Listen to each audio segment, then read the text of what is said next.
guys, what's going on? Abby here, bringing you some more tips and tricks to help you get going on your jiu-jitsu journey if you're just starting it, or maybe some fresh reminders if you have been in jiu-jitsu for a little bit of time now. I also talk about tips and tricks on nutrition. Eventually I'll do some workouts that might help you guys out and things that have helped me along the way. If you're new here, I'm Abby. I have been practicing jiu-jitsu for about 7 years, almost 8 now. I'm a purple belt, 2 stripes. And I love jiu-jitsu. I love everything that embodies jiu-jitsu, and so I thought that I would share for people that are just starting off on how to kind of prepare, and in preparation, some really basic etiquette tips that you're going to want to know if you are just starting off, or maybe you're not sure what is something that you should be doing or not doing depending on the school that you're in.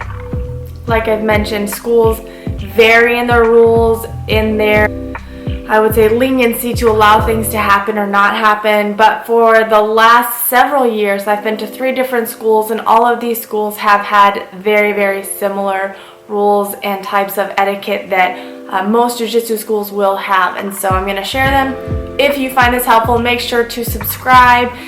If you want some more tips and tricks along the way, if this is something that you find helpful, just let me know. If you want more information or tips on something else I haven't covered yet, make sure to comment below and let me know so I can help bring more value and more tips to help you really have the best jiu-jitsu journey of your life. For me, this is really important. Having etiquette for jiu-jitsu is a huge, huge thing, because jiu-jitsu is founded on a lot of discipline and respect, caring for one another, caring for yourself. And so if you can have the etiquette and understand it, it will make it easier to follow or actually want to do. For me, it's not a big deal. When I learned it, it wasn't a big deal. Sometimes it's uncomfortable, right? Because it's not what we're used to. It's not, you can do whatever you want. You're caring for yourself, but others around you in the gym itself. So it's really important to get these things down. The first thing that I'm going to say is bowing on and off the mat. You probably have seen this before. You may have just started doing it right away because you saw other people doing it, but it's a big form of respect. It's usually when you get on the mat, you bow and you make sure that you're all put together. I usually don't put my belt on as I'm getting on the mat. I put my belt on, make sure that I'm ready to go, and then I bow on the mat. I usually bow forward towards my peers, towards my partners, and then towards the professors that are on the wall, or the masters and creators of jiu-jitsu.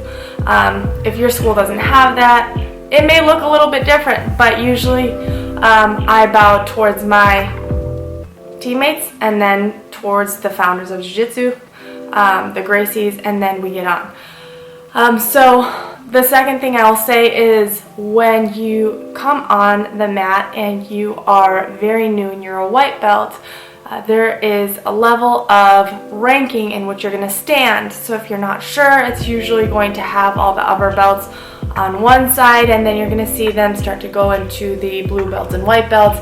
The stripes and the belts do matter, right? So if there's a 2-stripe blue belt and a 1-stripe blue belt, the 2-stripe will come closer to that closer end of like browns and black belts. Most of the time black belts will also be in the front. If there's just a few, or if they do things in a different manner, that's what it will look like. So you'll have your colored belts, the whites are going to be on this end, and then it's going to go all the way up until the brown and black belts. The second thing I will say is, not the second thing, the next thing I'm going to talk about is etiquette as far as when you are grappling. So when you're grappling, try your best to be aware of your surroundings. One thing that is really important is to not run into someone, which it will happen occasionally, but if you are both rolling and say it's a white belt and a blue belt, and there's a purple belt and another purple belt close by, you guys are the ones that are going to have to try to move to the side, especially if they're working technical. If it's something that's a little faster paced, you want to move over. Very rarely, if I'm in a position where I can adjust easily and they're in the middle, let's say 2 white belts are rolling, or a white belt and a blue belt are rolling, and I'm the purple belt rolling, if I see that they're doing something really good and I know I can adjust, I'll move over out of respect for my teammates. But most of the time, the white belts, fresh blue belts, you're going to want to move out of the way for the upper belts. For first, respected mat time that they've put on the mat for a longer time. And then the second thing is just being aware that they have that level of respect that they've earned, and you should respect that.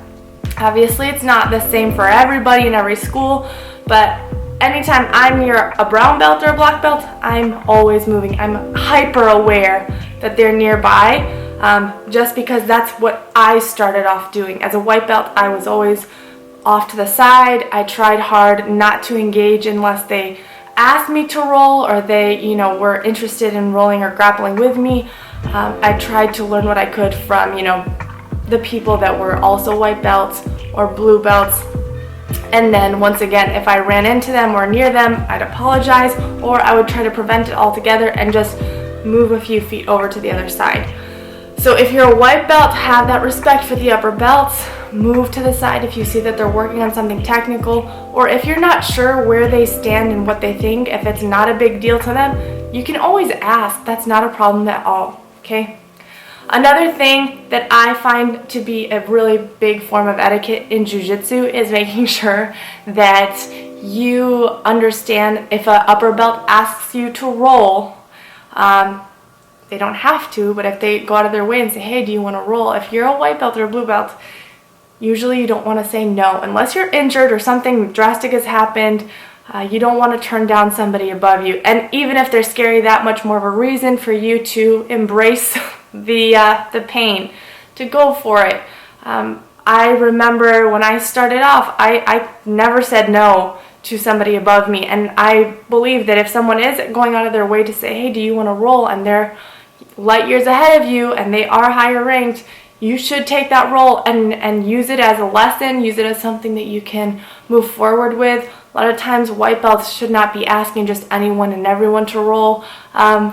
First, because they don't know a lot, right? So they could hurt somebody.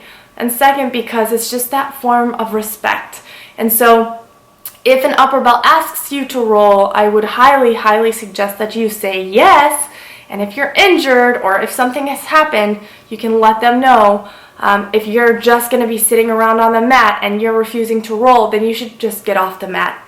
Watch from a bench, but don't be on the mat, but not expect to have a roll or somebody ask you to roll because you're there sitting, looking and waiting.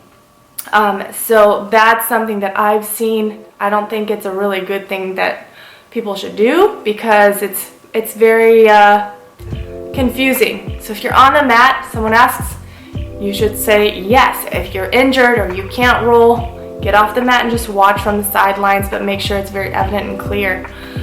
All right, so I hope that was helpful. So like I said, bowing on and off the mat is huge. The etiquette and rank in which you guys stand is pretty important. Making sure that you get out of the way for people that are above you, or if you guys are in a huge, awesome grappling session and you're near somebody, see if there is a way that you can communicate where you guys are going to be. It's just a matter of communication and letting go of the ego. I think a big problem that we come in contact with is when you have to trust someone else, or when you're engaging a lot with so many personalities. If the ego comes into play and it takes control a little bit more than it should, it can end up causing very ridiculous, unnecessary fights or disagreements or things like that. And so you don't want to have that. I think that you should have a level of ego to help you survive, to help you thrive and grow, but don't allow it to blind you from the things that Jiu Jitsu is founded on, which is discipline, respect, having that respect towards the other authorities or people above you. And it becomes really enjoyable as you continue to progress in your journey. Once you become a purple belt, brown belt, black belt, you'll see and understand a whole different aspect of Jiu Jitsu where those things are earned. They're very important, and you want to show that to the younger, newer belts that are there. And it's not to show up and say that, oh, I've done it more and blah, blah, blah, but it's to say, hey, I've put on the mat time. I know what I'm talking about. I'm doing it out of consideration for you and I want things to be done the best way possible, and this is why the rules and regulations and etiquette is set in place.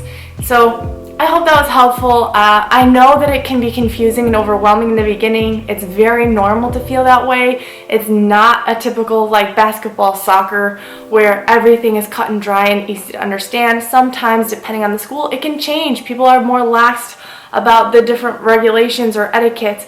some are very much still in place, and even more so, there's things that I haven't mentioned that are probably expected. So if you found this helpful, make sure to let me know. If you have questions, if you have a specific etiquette comment that I missed, make sure to share it down below for people that are just starting jiu-jitsu. I think it would be very helpful. I remember I was a whack job when I first started, and I didn't know any of this, so had I read or listened to something beforehand, it would have been really helpful. So I thought I'd share something to help those of you that are just starting jiu-jitsu and you're not sure what etiquette looks like on the jiu-jitsu mat. Alright guys, I will see you in the next video. Talk to you later.